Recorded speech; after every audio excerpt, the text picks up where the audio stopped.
Okay so सबसे पहले sine theta की वैल्यूज एक बार जल्दी से रिकॉल करते हैं।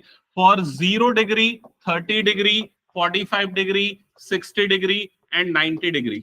सिमिलरली कॉस थीटा और टैन थीटा। सो एटलीस्ट ये तीनों की वैल्यूज याद रहनी चाहिए। तो साइन 0 की वैल्यू क्या होती है? 0, 30 डिग्री 1/2, 45 डिग्री और 60 degree and 90 degrees 1। Cos theta के लिए रिवर्स ऑर्डर ये होगा 1, ये हो जाएगा √3/2, 1/√2, 1/2 एंड 0। टैन थीटा की वैल्यू सबसे ज्यादा इंपॉर्टेंट रहेगी। टैन स्टार्ट होता है 0 से और एंड होता है इंफिनिटी पे। बीच की तीन वैल्यूज 1/√3, 1 और √3। तो सबसे ज्यादा यूज होंगी ये तीनों वैल्यूज। ये तीनों वैल्यूज 30 डिग्री, 45 डिग्री और 60 डिग्री। तो सबसे पहले इन्हें याद रखो, ठीक है। tan 30 की वैल्यू कितनी होती है? 1/√3। 45 पे क्या हो जाएगा? 1 और 60 पे कितना हो जाएगा? √3। सेकेंड, ये दोनों वैल्यूज ज्यादातर यूज हो सकती है साइन और कॉस के लिए, 30, 45 और 60। ठीक है, ये चीजें याद रहेंगी। स्टार्ट करें क्वेश्चन सॉल्व करना डायरेक्टली।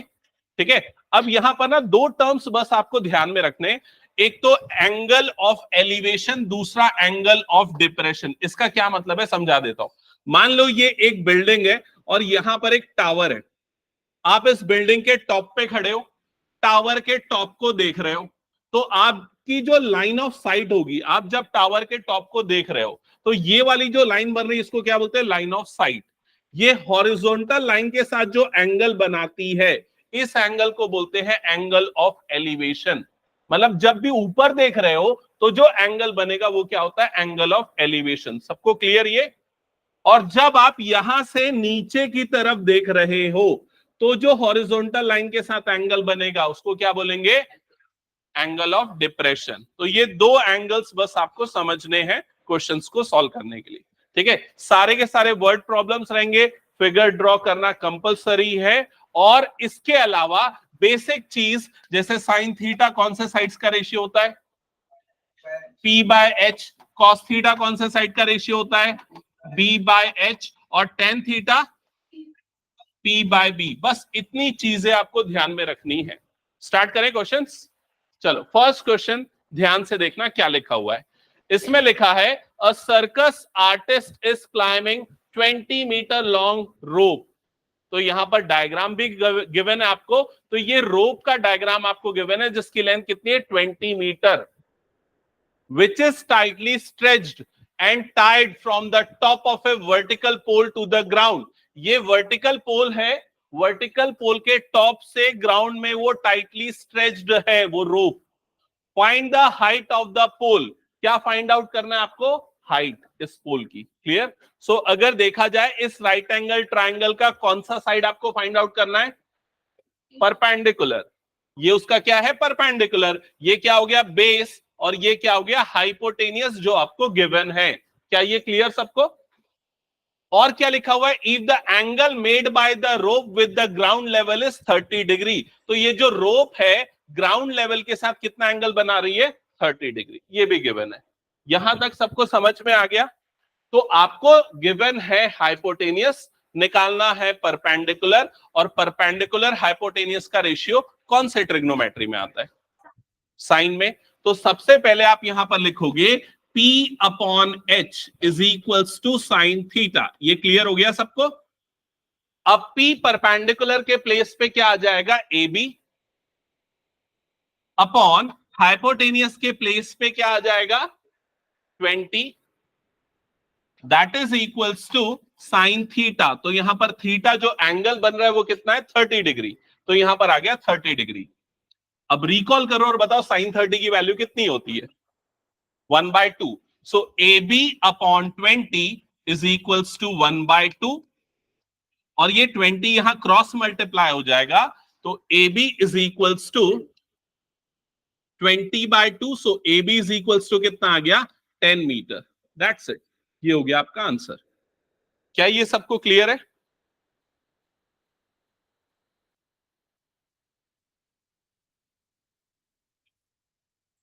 ओके नेक्स्ट, इसी फिगर में अगर मैं कुछ सिंपल क्वेश्चन पूछूं।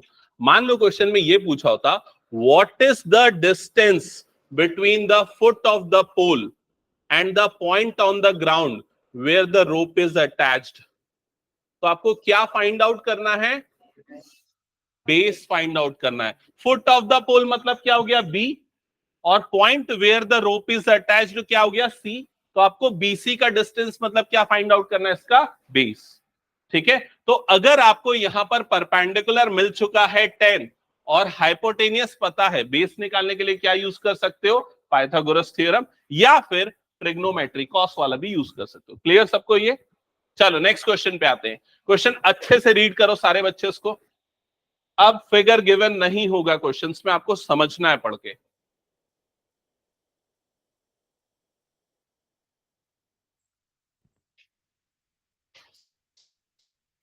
A tree breaks due to storm and broken part bends so that the top of the tree touches the ground, making an angle 30 degree with it. ये वाली पूरी line समझ में आई क्या? यहां से लेके यहां तक एक बार चेक करो. ये पूरा एक कंप्लीट स्टेटमेंट है. ये क्या बोल रहा है? एक ट्री है, वो यूजुअली ऐसा था, समझ लेते. ठीक है. ये ग्राउंड लेवल हो गया, और स्टॉर्म के कारण ये ट्री जो है ब्रोक हो गया, टूट गया, और टूटने के बाद ये वाला जो पार्ट है वो बेंड होके ग्राउंड में अटैच हो गया. क्या ये क्लियर हो गया? तो इसका जो स्ट्रक्चर है वो कैसा बनेगा एक बार देखना है इसको. मान लेते हैं ये ओवरऑल ट्री था, यहां से वो ट्री ब्रोक हो गया, तो ये वाला पोर्शन इस तरीके से लैंड कर गया यहां पर, और उसका जो टॉप है ग्राउंड को इस तरीके से टच कर रहा है. क्या ये क्लियर हो गया? तो एक्चुअल में ट्री की हाइट यहां से यहां तक थी, ये पूरी ट्री की हाइट थी, लेकिन अब ब्रोक होने के कारण ये वाली हाइट ब्रोक होके इधर पे आ गई है. तो यहां पर ये वाला जो पार्ट आपको दिख रहा है अनब्रोकन पार्ट है, और ये ब्रोकन पार्ट है. क्या ये क्लियर हो गया? जो अनब्रोकन पार्ट है वो एक्चुअली उसका क्या बना रहा है? परपेंडिकुलर. और जो ब्रोकन पार्ट है वो उसका क्या बना रहा है? हाइपोटेनियस. और ओवरऑल ये एक राइट एंगल ट्राइंगल बन रहा है. तो इस राइट एंगल ट्राइंगल की मार्किंग कर देते हैं ए, बी और सी. ठीक है. अब ये जो 30 डिग्री गिवन है ये कहां पर बनेगा बताओ जल्दी से? एंगल ए पे बनेगा, जहां पर उस ट्री का टॉप जो है ग्राउंड को टच कर रहा है. यहां पर क्या बन जाएगा? 30 डिग्री. क्या ये पूरा स्ट्रक्चर सबको क्लियर है? एक बार देख लो. शौर्य समझ में आया? इसके बाद क्या लिखा हुआ है? The distance between the foot of the tree to the point where top touches the ground is 8 metre. तो ये 8 मीटर कौन सा डिस्टेंस है? बेस है ये, फुट ऑफ द ट्री, और जहां पर टॉप जो है ग्राउंड को टच कर रहा है. बी और ए के बीच का डिस्टेंस कितना है? 8 मीटर. तो यहां पर मार्क कर दो 8 मीटर. ये क्लियर हो गया सबको? और क्या गिवन है पढ़ो. और कुछ गिवन है क्या? That's it. क्या फाइंड आउट करना है इस क्वेश्चन में? Height of the tree. तो अब ये बताओ, हाइट ऑफ द ट्री इस ट्राइंगल में देख के बताओ किसे लेंगे आप? BC plus AC. ये अनब्रोकन पार्ट भी उसकी हाइट है और ब्रोकन पार्ट भी उसकी हाइट का पार्ट है. क्या ये क्लियर हो गया? मतलब यहां पर आपको दोनों निकालना है, परपेंडिकुलर भी और हाइपोटेनियस भी. चलो निकालो जल्दी से. सबसे पहले क्या निकालना है? मेरे ख्याल से परपेंडिकुलर पहले निकालते हैं. परपेंडिकुलर अपॉन बेस का रेशियो, परपेंडिकुलर अपॉन बेस का ratio P by B that is equals to, कौन से ट्रिग्नोमेट्री से मिलता है? tan थीटा से. P by B is tan theta.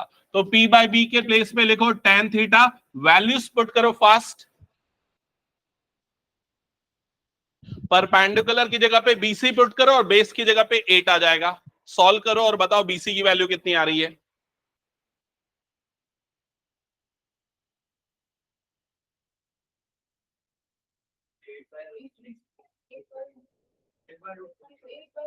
Okay. So perpendicular के प्लेस पे BC और बेस के प्लेस पे आ गया 8, और यहां पर tan थीटा, तो थीटा के प्लेस पे कितना आ जाएगा? 30 डिग्री. सबने पुट किया. ये tan 30 की वैल्यू कितनी होती है? 1/√3. सो ये हो जाएगा BC upon 8 is equals to 1/√3, और ये क्रॉस मल्टीप्लाई हो जाएगी टर्म, जिससे BC की वैल्यू कितनी आ जाएगी? 8/√3. एक बार चेक करो सबको समझ में आया क्या ये? फर्दर इसे हम रैशनलाइज कर सकते हैं, बट अभी नहीं, बाद में देखेंगे जरूरत है कि नहीं। ठीक है, नेक्स्ट हमें क्या निकालना है? अब ये वाला पार्ट तो मिल गया, नेक्स्ट हमें क्या निकालना है? हाइपोटेनियस। तो हाइपोटेनियस निकालना है और बेस गिवन है। तो हाइपोटेनियस बेस का रिलेशन किस में मिलता है? कॉस में। तो हम यहां पर लिखते हैं base upon hypotenuse is equals to cos theta. अब बेस के प्लेस पे आ जाएगा यहां पर 8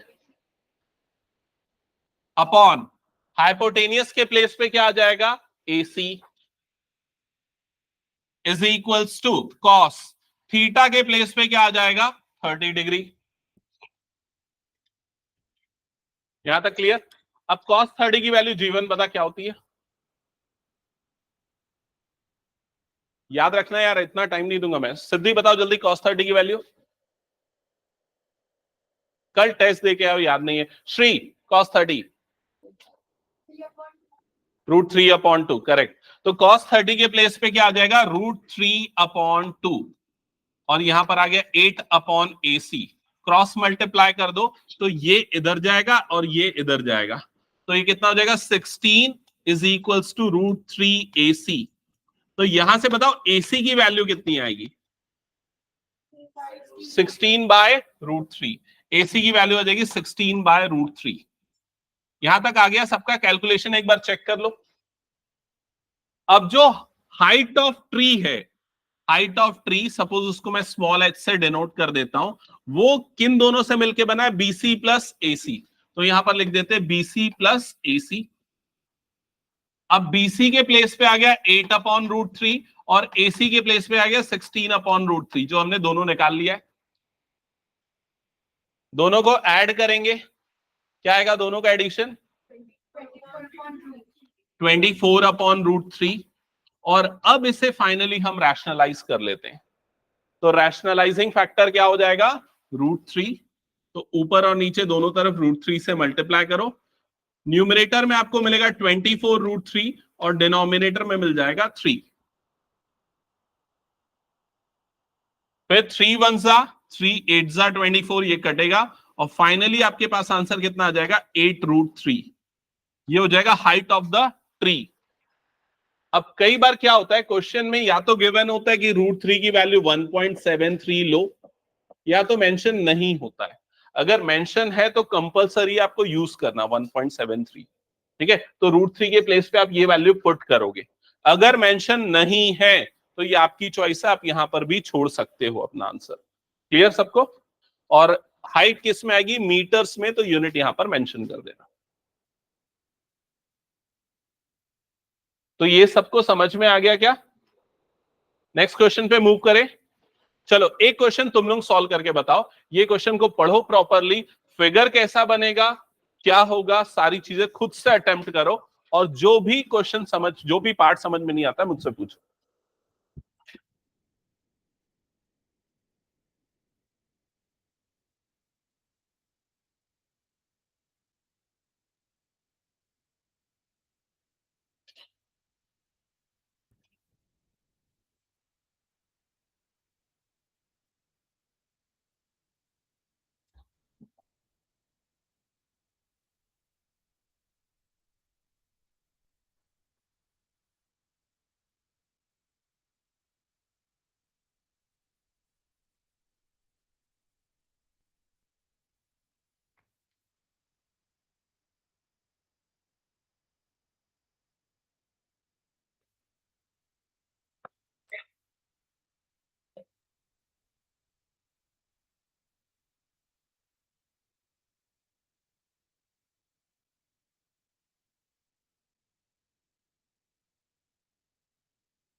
ओके, सो आई होप सबने पढ़ लिया होगा।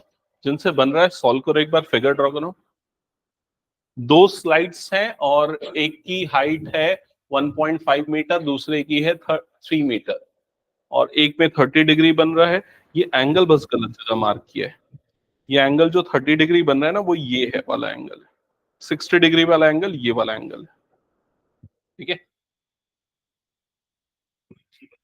ठीक है। ओके, अच्छा डायग्राम बनाया, लेकिन अगर यहाँ से एक बच्चा स्लाइड करेगा, यहाँ से एक बच्चा स्लाइड करेगा, दोनों टकरा, ठीक है, डायग्राम सही है भाई।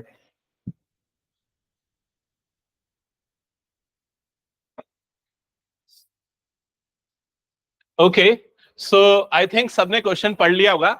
यहां पर क्या लिखा हुआ है, दो डिफरेंट टाइप की स्लाइड्स है, ठीक है। एक जो है वो छोटे बच्चों के लिए जिसकी हाइट है 1.5 मीटर, और उसका उस स्लाइड का ग्राउंड से जो एंगल ऑफ एलिवेशन बन रहा है वो है 30 डिग्री।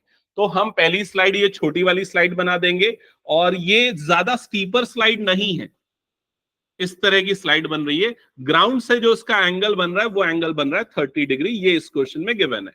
और इस स्लाइड की जो हाइट है वो भी आपको गिवन है, ये है 1.5 मीटर। ओके, अब इस क्वेश्चन में आगे क्या लिखा हुआ है, whereas for elder children she wants to have a steep slide of height 3 metre. एक और स्लाइड उसने बनाया, उस डिजाइनर ने, और उसको थोड़ा ज्यादा स्टीपर बनाया, ज्यादा लंबा बनाया है, हाइट भी ज्यादा है उसकी, और उस स्लाइड की हाइट उसने कितनी गिवन है, 3 मीटर। स्टीपर है तो एंगल भी यहां पर ज्यादा आ रहा है, एंगल कितना आ रहा है, 60 डिग्री आ रहा है। यहां तक क्लियर हो गया। आगे लिखा what should be the length of the slide in each case.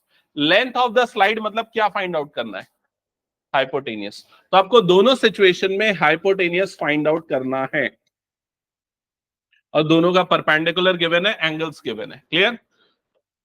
तो फर्स्ट सिचुएशन में कौन सा ट्रिग्नोमेट्रिक रेशियो यूज करेंगे, परपेंडिकुलर बाय बेस या परपेंडिकुलर बाय हाइपोटेनियस।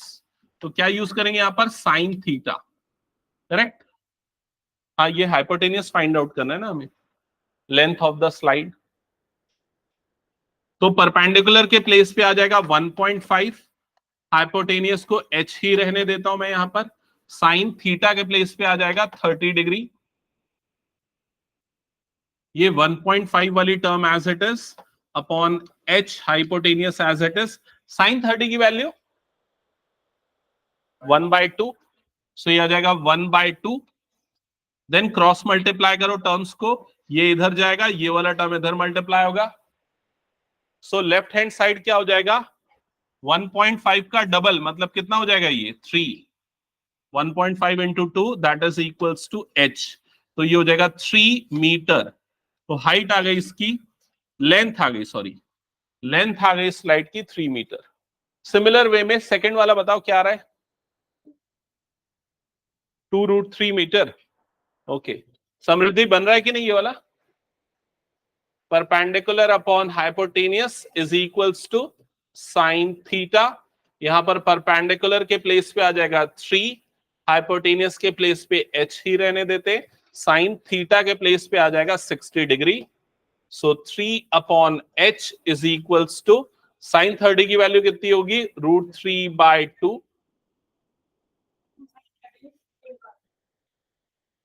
चेक कर लो एक बार अगर किसी को कोई डाउट है। जिनका हो गया नेक्स्ट क्वेश्चन रीड करना स्टार्ट कर देना ना। क्रॉस मल्टीप्लाई होंगी टर्म्स, तो ये हो जाएगा 6 इज इक्वल्स टू √3h।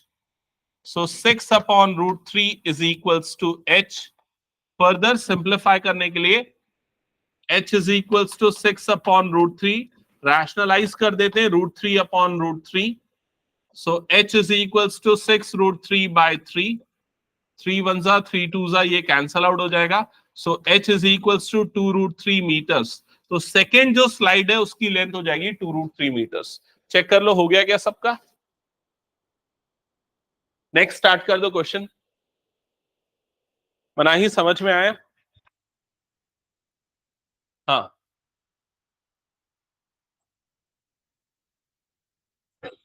कौन सा,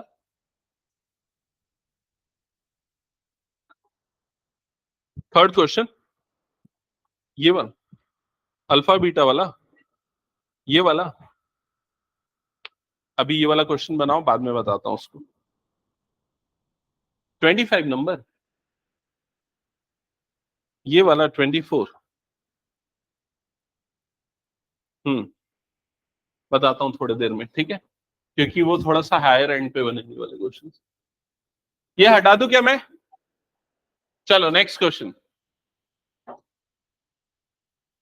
रीड करो जल्दी।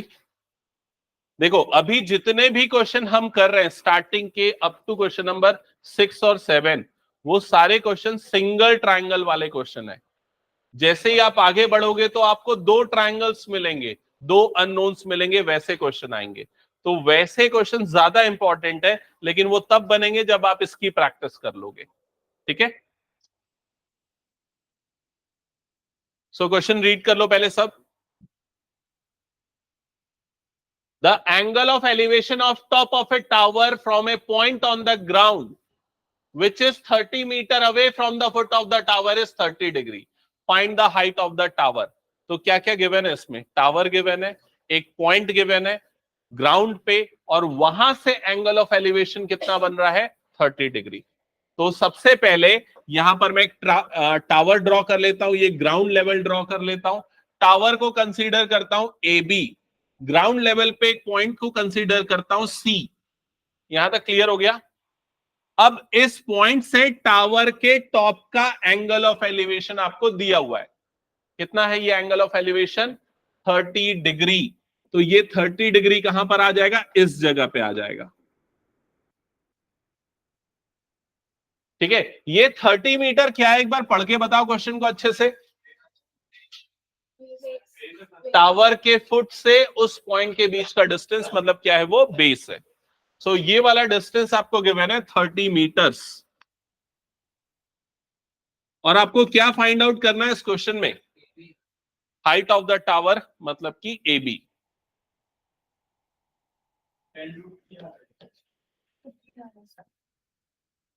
हाइट ऑफ द टावर को मैं एक्स मान लेता हूं। ठीक है, एक्स फाइंड आउट करना है। 10√3। सो यहां पर कौन सा ट्रिग्नोमेट्री यूज करेंगे? tan theta.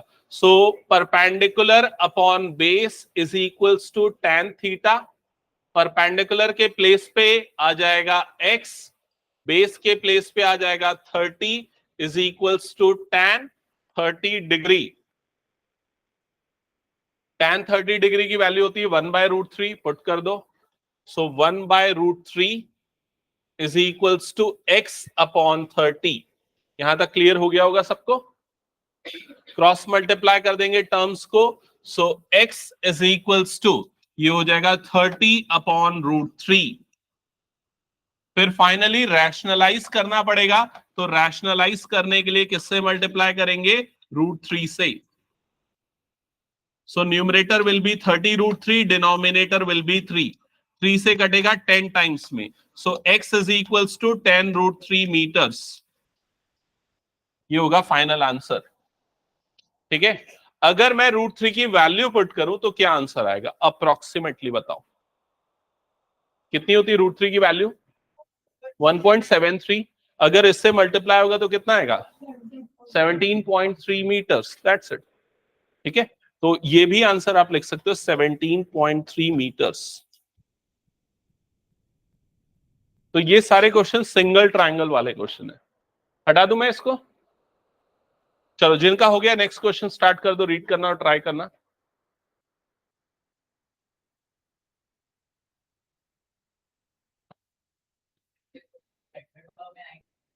ऐसे क्वेश्चन 1 मार्क के लिए आ सकते हैं। हाँ, बेसिक में भी आ सकते हैं 1 या 2 मार्क्स के लिए। हाँ, ये सब 1 मार्क्स वाले क्वेश्चन है स्टार्टिंग के। जिसमें सिंगल ट्रायंगल है ना, डायरेक्ट फॉर्मूला लगता है, वो 1 मार्क वाले आएंगे ना अभी। हटा दूं मैं इसको? चलो नेक्स्ट क्वेश्चन रीड किया सबने?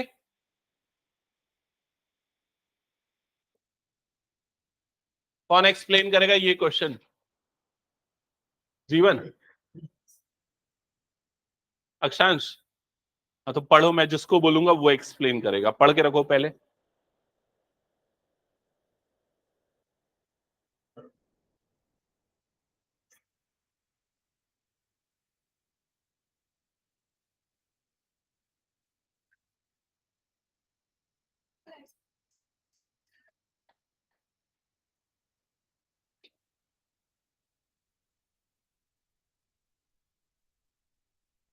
ठीक है, बनाओ।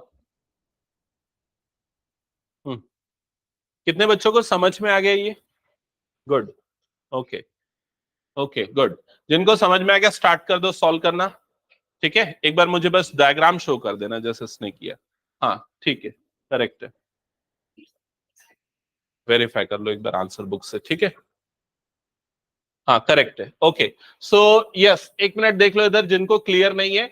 एक काइट है जो फ्लाई कर रही है, किस हाइट पे फ्लाई कर रही है? 60 मीटर के हाइट पे फ्लाई कर रही है, ठीक है, above the ground, ground level से उसका हाइट है 60 metre.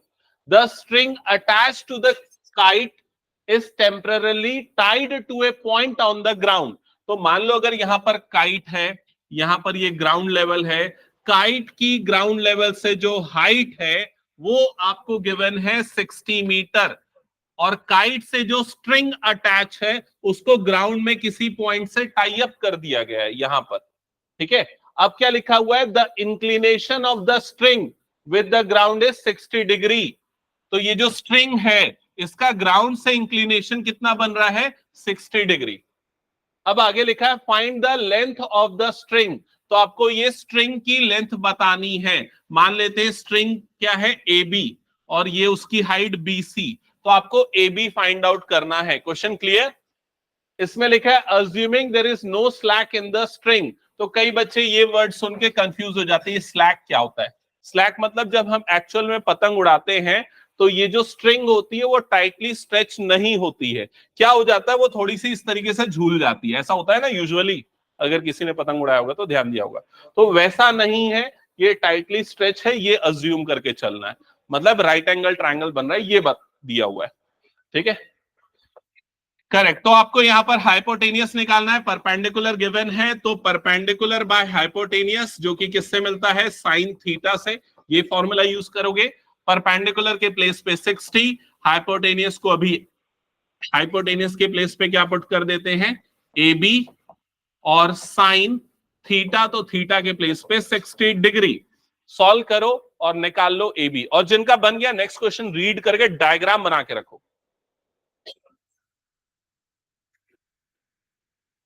So 60 upon AB is equals to sine 60 degree की वैल्यू होती है √3/2। क्रॉस मल्टीप्लाई कर देंगे टर्म्स को। So left hand side will become 120, right hand side will become √3AB। Further 120/√3 is equals to AB। तो ये हो जाएगी AB की वैल्यू, AB की वैल्यू हो जाएगी 120 अपॉन √3। इसके बाद इसको रैशनलाइज करने के लिए √3 से ऊपर और नीचे मल्टीप्लाई कर दो। किसी को कोई डाउट तो नहीं ना इसमें? चेक कर लो कैलकुलेशन वगैरह में। 120 डिवाइडेड बाय डिनोमिनेटर 3 हो जाएगा, 3 से कटेगा 3 4 12, सो ये हो जाएगा 40। फाइनली ये लेंथ आ जाएगी 40 AB। So the length of the string is 40 metres. Metres है कि सेंटीमीटर? क्या गिवन है? मीटर। दैट्स इट, कंप्लीट हो गया। नेक्स्ट क्वेश्चन स्टार्ट करो जल्दी। हाँ कौन सा क्वेश्चन है? एंगल ऑफ एलिवेशन ऐसा टाइप का आ रहा है तो बच्चे की हाइट तो मैटर करेगी ना। हाँ ये सही बता रहा है, वैसे ही बनेगा। मतलब वो 30 to 60 नहीं समझ। ओके ये हो गया, हटा रहा हूं मैं। चलो अब जो नेक्स्ट क्वेश्चन है जो मैं आपको बोल रहा था, क्वेश्चन नंबर 6 ऑनवर्ड्स जो क्वेश्चन आएंगे उसमें 2 ट्रायंगल्स यूज होंगे, 2 राइट एंगल ट्रायंगल्स। ध्यान से समझना क्या लिखा है क्वेश्चन, ठीक है। यहां से आने वाले क्वेश्चन ही 5 मार्क्स के लायक वाले क्वेश्चन है। क्या लिखा है? A 1.5 metre tall boy standing at some distance from a 30 metre tall building. तो ये जो पहला वाला पूरा लाइन है ना, इस लाइन को पढ़ के मैं बस इसी के अकॉर्डिंग डायग्राम बना लेता हूं, ठीक है। तो यहां पर पहले मैं ग्राउंड लेवल बनाता हूं, इस पे एक बॉय को बनाता हूं। इस बॉय को मैं कंसीडर करता हूं, ये क्या है? AB, और इसकी हाइट कितनी है? 1.5 मीटर, ठीक है। 1.5 metre tall boy standing at some distance from 30 metre tall building. तो यहां पर क्या है? एक बिल्डिंग है, और बिल्डिंग को मैं कंसीडर कर लेता हूं CD, और बिल्डिंग की हाइट कितनी गिवन है आपको क्वेश्चन में? 30 मीटर। मतलब यहां से यहां तक का, C से D तक का लेंथ जो है वो 30 मीटर है, क्या यहां तक सबको समझ में आया? पहला लाइन एक बार देख लो। समृद्धि क्लियर है यहां तक? ओके। सेकेंड लाइन क्या लिखा हुआ है इसके बाद पढ़ो, सबका ध्यान सामने ना। सेकेंड लाइन क्या लिखा हुआ है? The angle of elevation from his eyes to the top of the building increases from 30 degree to 60 degree as he walks towards the building. मतलब अगर वो बिल्डिंग की तरफ आगे बढ़ रहा है तो जो एंगल ऑफ एलिवेशन है बिल्डिंग के टॉप का, वो क्या से क्या हो रहा है? 30 डिग्री से 60 डिग्री हो जा रहा है। तो पहले जब यहां पर जब वो खड़ा था तब वो अपनी आईज से जब बिल्डिंग के टॉप को देख रहा था तो एंगल ऑफ एलिवेशन कितना बन रहा था? 30 डिग्री बन रहा था। पहले 30 डिग्री था, अब वो चेंज होके कितना हो गया? 60 डिग्री। जब वो बिल्डिंग की तरफ आगे बढ़ के यहां पर पहुंच गया तो एंगल ऑफ एलिवेशन कितना बन गया? 60 डिग्री बन गया। क्या ये समझ में आया सभी को? एक बार बताओ मुझे। ठीक है, ऐसे ही होगा ना। मान लो बिल्डिंग का टॉप वहां पर है, मैं यहां से देख रहा हूं तो एंगल ऑफ एलिवेशन कम होगा। अब जैसे जैसे मैं आगे जाते जाऊंगा तो मेरे गर्दन ऊपर उठते जाएगा, एंगल ऑफ एलिवेशन बढ़ता जाएगा। तो पहले एंगल कम था, आगे बढ़ने पे एंगल बढ़ गया। समझ में आया ये चीज? हाँ, नहीं, इसको एक में ही बनाना है। ओके, यहां तक क्लियर हो गया? इसके बाद क्या लिखा है? Find the distance he walked towards the building. उसने बिल्डिंग की तरफ कितना डिस्टेंस कवर किया ये आपको पता करना है। यहां तक क्लियर सबको? अब इसके बाद इन दोनों पॉइंट्स को भी हम मार्क कर देते हैं। इस पॉइंट को ले लेते E और इस पॉइंट को ले लेते F। तो पहले ये पूरा डायग्राम अच्छे से बना दो, इसके पहले कि मैं सॉल्यूशन एक्सप्लेन करूं। हाँ, ये वाले पॉइंट को भी मार्क कर देते, इस पॉइंट को मार्क कर देते G।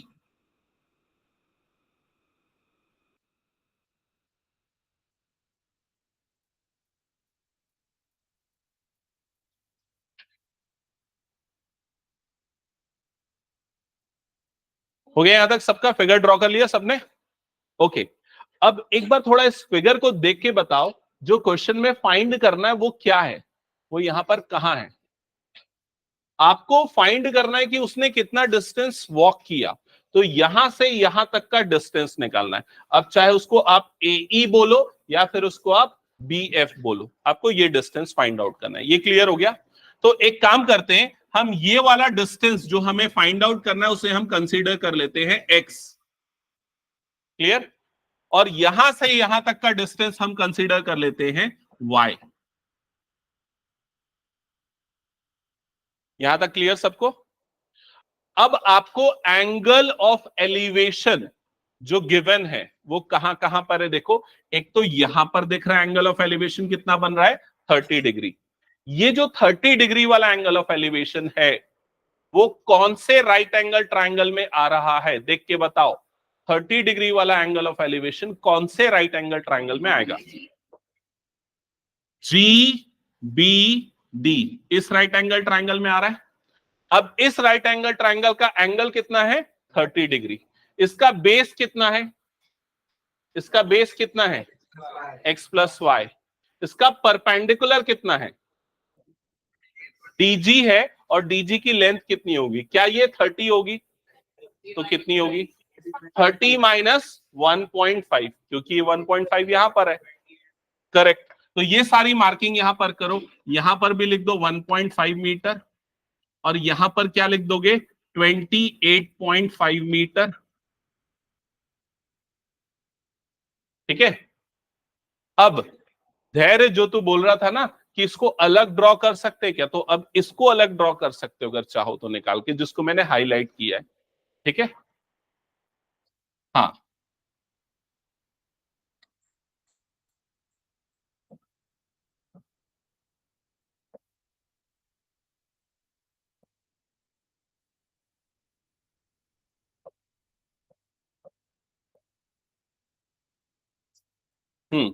तो ये वाला आपने x प्लस वाई बोला, और इसका परपेंडिकुलर कितना बताया? परपेंडिकुलर कितना है? 28.5। यहां तक सबको क्लियर हो गया? ठीक है। अब इसके बाद नेक्स्ट, सारे बच्चे इधर पे ध्यान देना। नेक्स्ट जो एंगल ऑफ एलिवेशन बन रहा है वो कितना है? 60 डिग्री। ये 60 डिग्री वाला एंगल ऑफ एलिवेशन कौन से ट्राइंगल में बन रहा है? कौन से राइट एंगल ट्राइंगल में बन रहा है? DFG या GFD, जो भी बोलो, इस राइट एंगल ट्राइंगल में बन रहा है। अब अगर मैं इस राइट एंगल ट्राइंगल को अलग से बनाऊं, यहां पर बनाता हूं, तो इसमें बताना ये एंगल तो हो गया 60 डिग्री, ठीक है। ये वाला वर्टेक्स कौन सा है? F। ये वाला वर्टेक्स हो गया F, ये वाला वर्टेक्स हो गया G और ये वाला वर्टेक्स हो गया D। अब बताओ इसका बेस कितना है? F से G तक का डिस्टेंस कितना है? Y। इसका परपेंडिकुलर कितना है? 28.5। दोनों का परपेंडिकुलर सेम है। क्या ये क्लियर हो गया सबको? तो हमारे पास दो राइट एंगल ट्राइंगल मिल गए।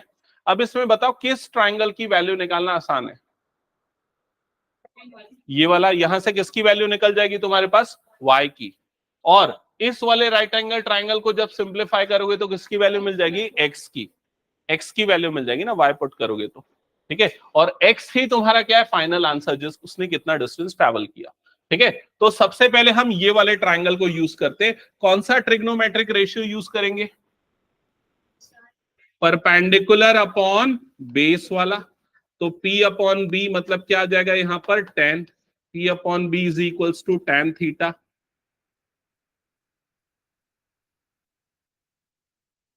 तो परपेंडिकुलर के प्लेस पे आ जाएगा 28.5 अपॉन बेस के प्लेस पे आ जाएगा y is equals to tan theta. तो थीटा के प्लेस पे आ जाएगा 60 डिग्री। चेक करो यहां तक क्लियर? हाँ, चेक कर ले बुक में।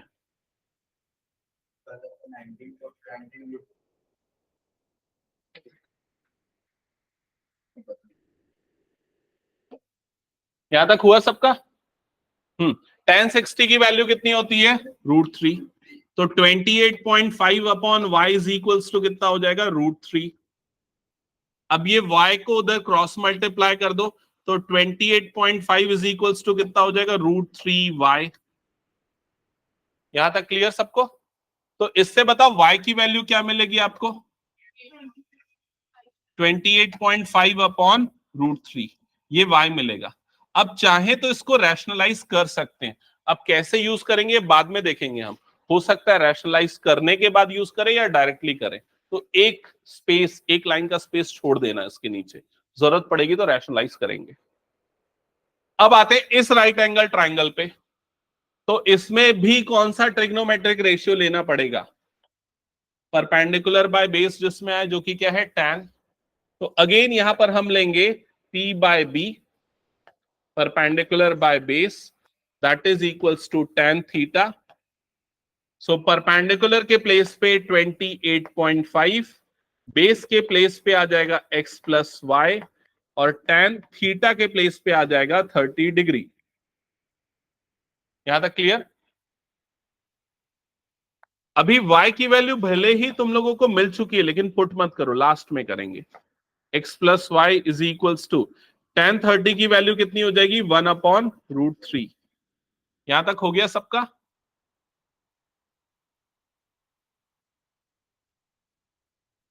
अब क्रॉस मल्टीप्लाई कर दो टर्म्स को, ये टर्म इधर जाएगी, ये टर्म इधर जाएगी। तो लेफ्ट हैंड साइड में ये कितना हो जाएगा? 28.5 इंटू √3, और राइट हैंड साइड में ये क्या हो जाएगा? x plus y. क्या ये क्लियर है सबको? चेक कर लो यहां तक। अब देखो y की वैल्यू मेरे ख्याल से रैशनलाइज करके पुट करना ज्यादा बेटर होगा इस सिचुएशन में, क्योंकि यहां पर √3 वाली टर्म्स है, y में भी अगर √3 न्यूमरेटर में आएगा तो सब्सट्रैक्ट करना ज्यादा इजी हो जाएगा। तो y की वैल्यू हम यहां रैशनलाइज करके निकाल लेते हैं, जो आपने जगह छोड़ के रखी थी वहां पर।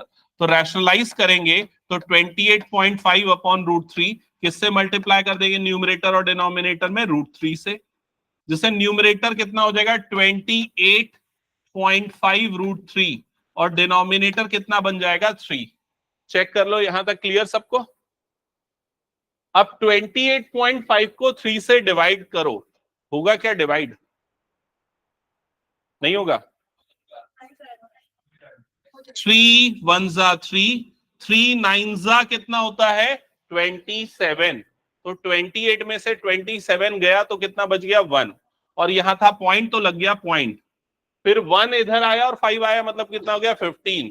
तो 3 5 जा कितना होता है? 15। तो 9.5, और क्या बचा था न्यूमरेटर में, √3।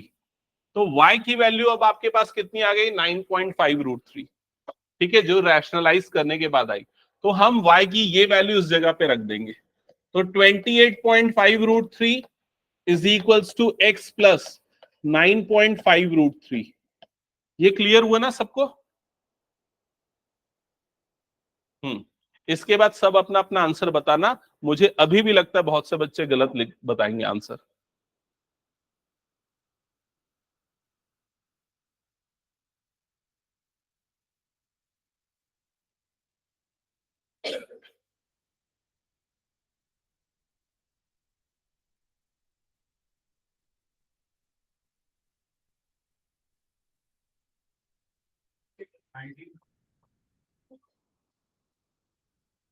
अभी और आंसर मैं वेट करूंगा।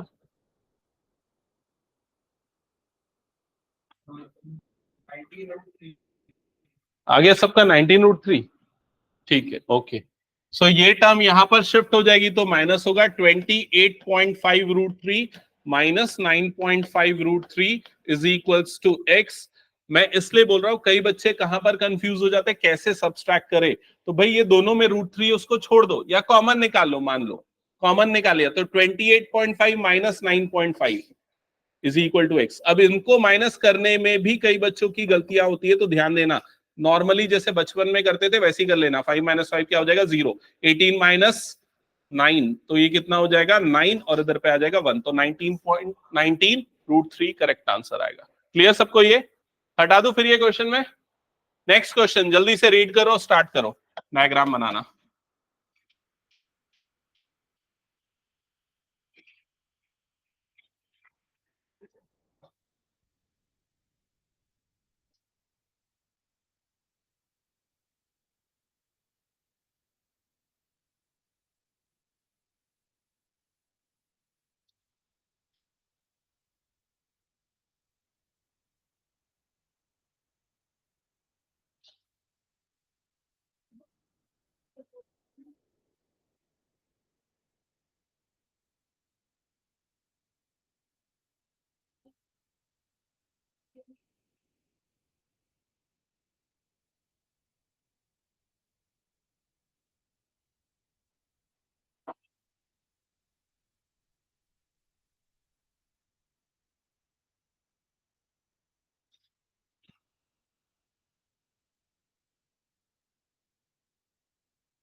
ओके, सो क्वेश्चन नंबर 7 पढ़ लिया सबने? क्या लिखा हुआ है क्वेश्चन में?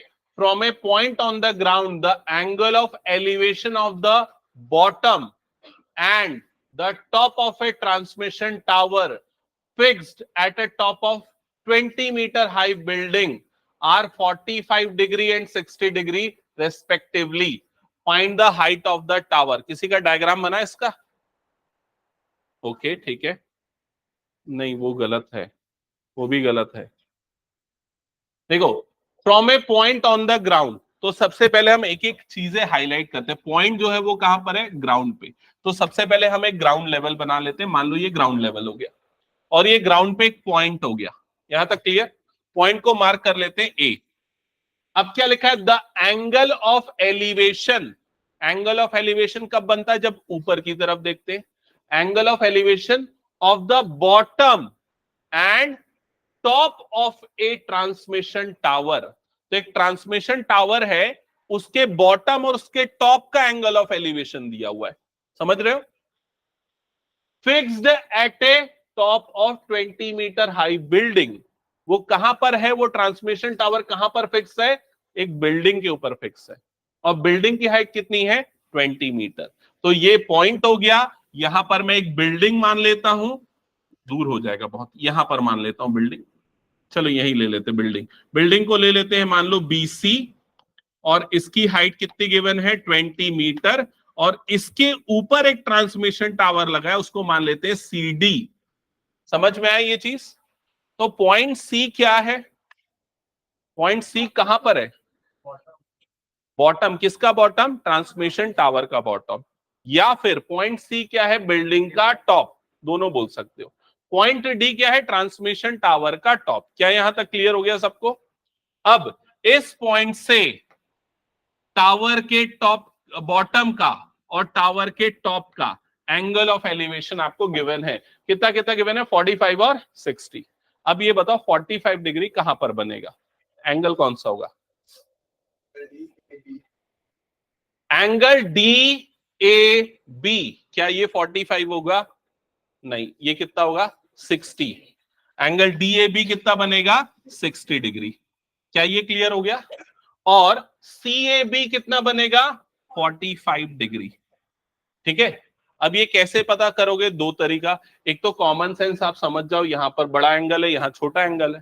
ठीक है। दूसरा तरीका, क्वेश्चन को पढ़ के कर रहे हो तो इसने क्या लिखा है? पहले बॉटम लिखा है, बाद में टॉप लिखा है, और पहले 45 डिग्री लिखा है, बाद में 60 डिग्री लिखा है। मतलब बॉटम से 45, टॉप से 60 डिग्री।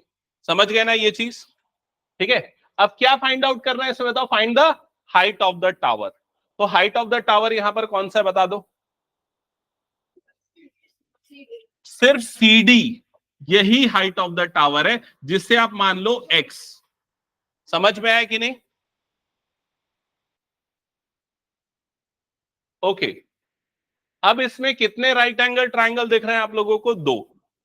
ठीक है। सबसे पहले छोटा वाला राइट एंगल ट्रायंगल जिसमें 45 डिग्री एंगल बन रहा है, उसका नाम बताओ।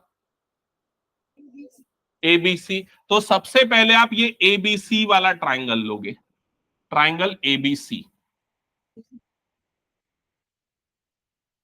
ट्रायंगल एबीसी, इसमें ये एंगल कितना बन रहा है? 45 डिग्री। ठीक है। अब इसका परपेंडिकुलर बीसी की लेंथ आपको पता है कितनी है? बताओ देख के। 20 मीटर। क्या आपको एबी का डिस्टेंस पता है? अभी नहीं पता, तो उसे क्या अज्यूम कर लेते हैं? वाई ले लेते हैं। एबी के डिस्टेंस को ले लेते हैं वाई। यहां तक क्लियर हो गया सबको? अब यहां पर y की लेंथ क्या होगी बिना कैलकुलेट किए? बताओ, बिना ट्रिग्नोमेट्री लगाए बताओ। 20। कैसे आप बिना ट्रिग्नोमेट्री लगाए बता सकते हो? समझो इधर, क्योंकि ये कौन सा ट्रायंगल है? Right angle. ये एंगल कितना होगा? 90। ये एंगल कितना है? 45। तो ये वाला एंगल भी कितना बन जाएगा? 45। तो ये कौन सा ट्रायंगल बन जाएगा? आइसोसेलेस। इसलिए जो परपेंडिकुलर और बेस है दोनों क्या हो जाएगा? इक्वल। अगर आप ट्रिग्नोमेट्री लगा रहे हो तो भी वही आंसर आएगा। यहां पर क्या लिखोगे? Perpendicular upon base is equals to tan theta. Perpendicular की जगह पे आ जाएगा 20, बेस की जगह पे आ जाएगा y, और थीटा की जगह पे आ जाएगा 45 डिग्री। अब tan 45 कितना होता है? 1। तो 20 upon y is equals to 1। तो यहां से y इज इक्वल्स टू कितना आ गया? 20 मीटर। तो ये हो गया डिस्टेंस उस पॉइंट का और उस बिल्डिंग का। यहां तक सबको समझ में आ गया? नेक्स्ट कौन सा राइट एंगल ट्रायंगल हम कंसीडर करेंगे इसमें? जिसमें नेक्स्ट एंगल बन रहा है वो एंगल कितना है? 60 डिग्री। तो 60 डिग्री वाला एंगल कौन से राइट एंगल ट्रायंगल में है? एबीडी। तो नेक्स्ट अब आप लोगे एबीडी वाला triangle.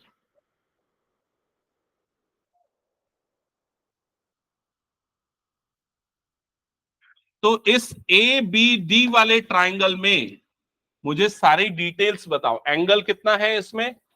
60 degree. Base AB, base AB कितना है? 20, जो जस्ट अभी हमने निकाला y, और उसकी वैल्यू कितनी थी? 20। और इसका परपेंडिकुलर कितना होगा? 20 प्लस एक्स। बी से डी तक का डिस्टेंस हो जाएगा 20 प्लस एक्स। क्या ये क्लियर हो गया सबको? ओके। कौन सा ट्रिग्नोमेट्री यूज करना है? Again perpendicular upon base tan theta. Okay.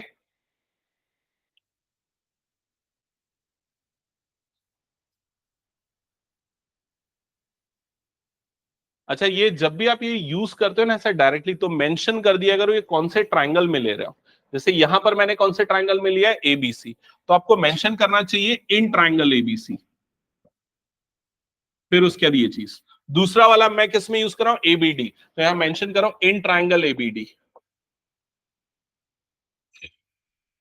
सो परपेंडिकुलर के प्लेस पे आ जाएगा 20 प्लस एक्स, बेस के प्लेस पे आ जाएगा y, जिसे बाद में आप 20 भी लिख सकते हो, tan थीटा के प्लेस पे आ जाएगा 60 डिग्री। सो 20 प्लस एक्स अपॉन 20, और tan 60 डिग्री की वैल्यू कितनी होती है, √3, तो यहां पर आ जाएगा √3।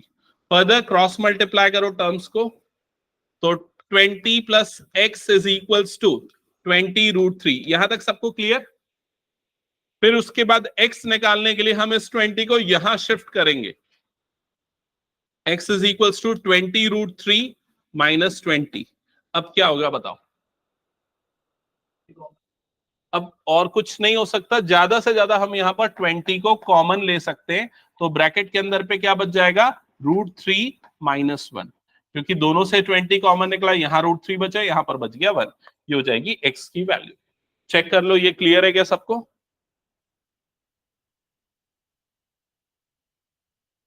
जिनका हो गया नेक्स्ट क्वेश्चन ट्राई करो।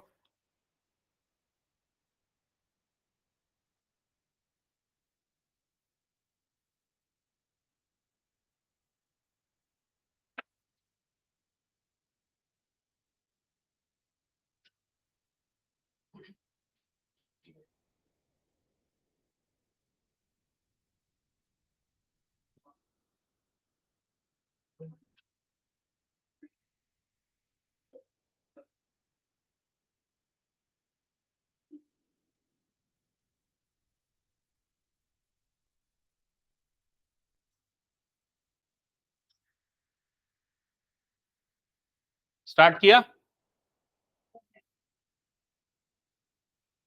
A statue 1.6 meter tall stands on a pedestal.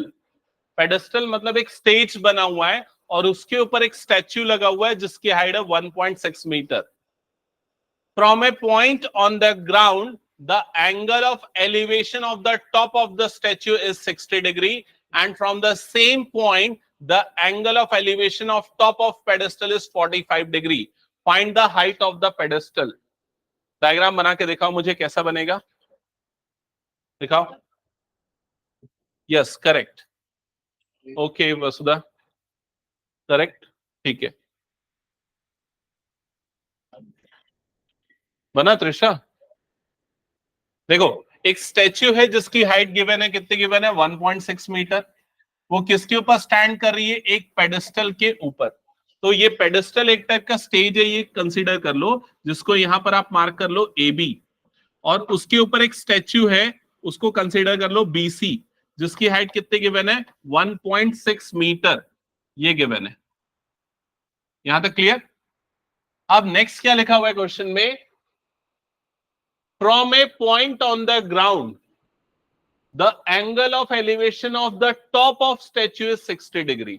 तो यहां पर ये ग्राउंड हो गया, ग्राउंड में किसी पॉइंट से स्टैच्यू के टॉप का एंगल ऑफ एलिवेशन, स्टैच्यू का टॉप कहां पर है, सी पे, तो ये जो एंगल ऑफ एलिवेशन बन रहा है 60 डिग्री।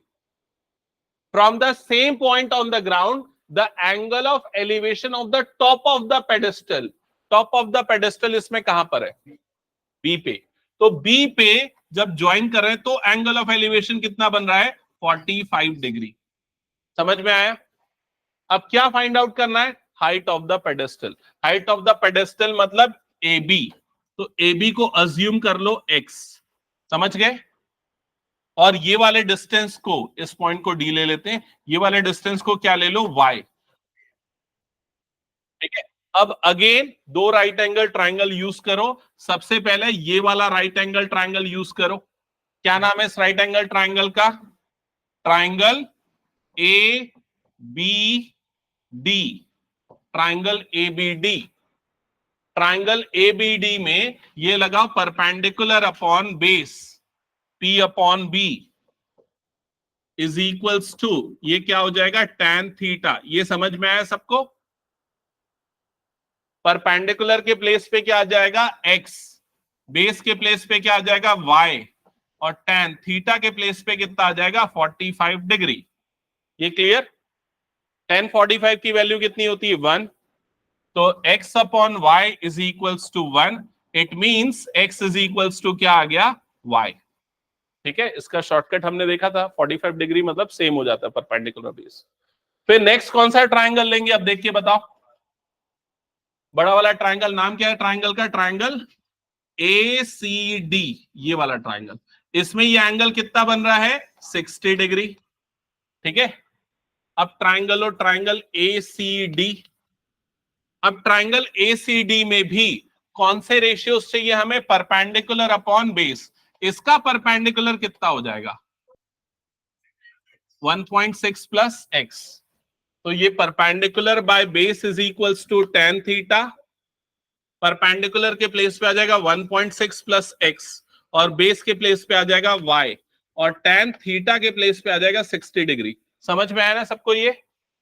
अब x और y दोनों सेम है, तो हम y को भी रिप्लेस करके क्या लिख सकते हैं, x। तो 1.6 plus x upon x is equals to tan 60 की वैल्यू कितनी होती है, √3, तो इज इक्वल्स टू ये हो गया √3। So 1.6 plus x is equals to कितना हो जाएगा, ये इधर जाएगा तो √3x। क्या ये क्लियर हो गया सबको। अब अगर आपको x की वैल्यू निकालनी है तो x वाली टर्म को एक तरफ शिफ्ट कर लो, तो 1.6 is equals to √3x minus x। क्या ये क्लियर सबको, चेक करते जाओ स्टेप्स। अब क्या करना पड़ेगा x निकालने के लिए, x को निकाल लो कॉमन, तो यहां पर क्या बच जाएगा, √3 माइनस 1। ओके, अब ये वाली टर्म डिनोमिनेटर में आ जाएगी, so 1.6 upon √3 minus 1 that is equals to क्या हो जाएगा, x। तो x की वैल्यू हो जाएगी 1.6 अपॉन √3 माइनस 1। आगे और सिंप्लीफाई करना पड़ेगा, और उसके लिए क्या करेंगे, रैशनलाइज। ठीक है, सो नेक्स्ट स्टेप में आपको रैशनलाइजेशन परफॉर्म करना है। कर लो रैशनलाइजेशन और फाइनल आंसर मुझे बताओ, दैट्स इट, फिर एंड। न्यूमरेटर में तो √3 प्लस 1 आएगा, डिनोमिनेटर में कितना हो जाएगा, 2। 1.6 अपॉन 2 मतलब 0.8, 0.8 under bracket √3 plus 1 final answer होगा। श्रेया हो गया, ओके।